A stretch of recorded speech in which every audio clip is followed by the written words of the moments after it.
Today I will discuss about the tracheostomy suctioning and the care. तो ट्रैकियोस्टोमिक suctioning में सबसे पहले तो हम हैंड वॉश करेंगे, जो हमारा स्टेप्स है वो फॉलो करके हैंड वॉश करेंगे। उसके बाद सबसे पहले फिर हम लोग नेक्स्ट स्टेप में असेंबल करेंगे, हमारा जो इक्विपमेंट्स है, जो आर्टिकल्स नीडेड है उसको एक साथ असेंबल करेंगे। थर्ड स्टेप में हम लोग क्या करेंगे कि अपना जो सक्शन जो मशीन है, जो हमारा जो नीडेड मशीन और उसमें जो हमारा कैथेटर वगैरह है वो सबको एक साथ असेंबल करके सक्शन मशीन का प्रेशर चेक करेंगे।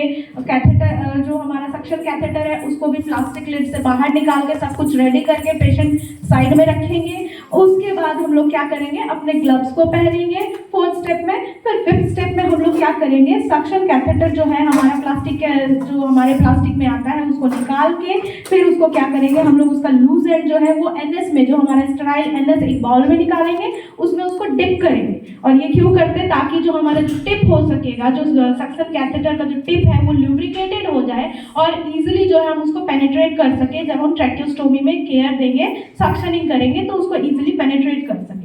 फिर हम लोग क्या करेंगे, फिर सिक्स्थ स्टेप में हम लोग क्या करेंगे कि पेशेंट को हम लोग क्या करेंगे कि कुछ डीप ब्रेथ्स लेने को बोलेंगे। इवन हो सकता है कि उनको हम कफ करने को बोले। कफ करने से क्या होगा कि उससे क्या होगा कि हम लोग देखेंगे कि उसका एक्स्ट्रा ऑक्सीजन मिलेगा उनको, प्लस क्या होगा जो सिक्रेशन उनका जो हो रहा है वो एक्स्ट्रा सिक्रेशन जो है वो बाहर आ जाएगा, जिससे कि हमारा सक्शनिंग के थ्रू हम वो जो सिक्रेशन है उसको बाहर निकाल देंगे। फिर हम लोग क्या करेंगे कि उस कैथेटर को जो है मॉइस्ट कैथेटर को हम लोग धीरे से स्लोली इंसर्ट करेंगे हमारा जो ट्रैकियोस्टोमी साइट है, जो स्टोमा साइट है, और उसको क्या करेंगे जितनी दूर तक जा सकता है, अप्रॉक्सीमेटली एक फिंगर के बराबर जाएगा, और जैसे ही रेजिस्टेंस फील होगा हम लोग स्टॉप कर देंगे और उसको बाहर निकाल देंगे, जो कि सिक्रेशन जो है उसके साथ बाहर आ जाएगा।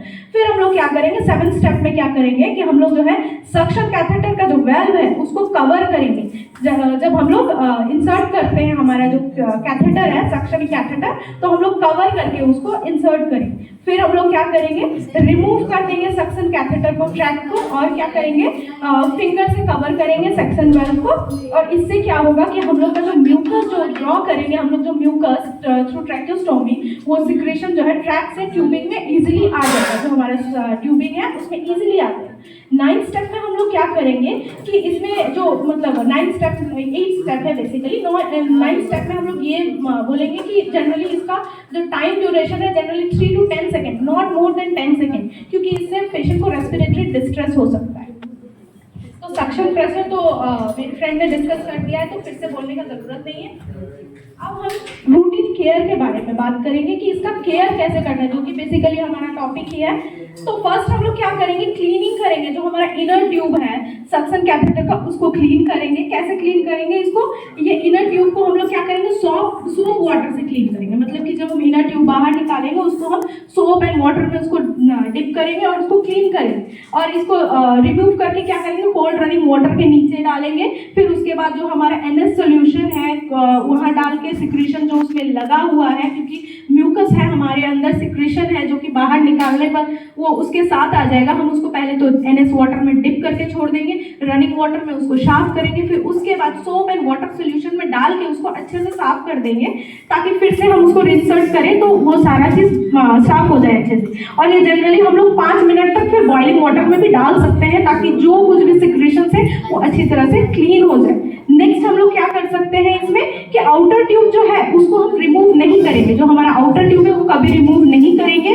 और उसको ट्यूब क्लीन करने के लिए क्या करेंगे, हम लोग वॉच पेस्ट लेंगे और उसको जनरली क्लीन वाटर या NS में हम लोग सोक करके उसको उससे क्लीन करेंगे, उसको रिमूव नहीं करना है हमें। फिर उसके बाद क्या करेंगे हम लोग फोर्थ स्टेप में कि हम लोग जो क्लीनिंग का जो सोल्यूशन है स्टोमा को अच्छे से क्लीन कर देंगे, तो basically with the gauze piece dipped in clean water और NS। और उसके बाद क्या करेंगे हम लोग जनरली इसमें, ये तो हम खुद भी कर सकते हैं, इवन जो पेशेंट ट्रैकियोस्टोमी वाला पेशेंट है उसको हम ट्रेन भी कर सकते हैं, क्योंकि वो होम में भी खुद से मतलब क्लीनिंग कर सकता है। जनरली उसको हम सिखाएंगे कि मिरर के सामने खड़े होकर आपको कैसे क्लीन करना है, तो ये हम उनको ट्रेन कर सकते हैं। फिर हम लोग क्या कर सकते हैं, ओरल हाइजीन मेंटेन करना है, क्योंकि इस टाइप के पेशेंट का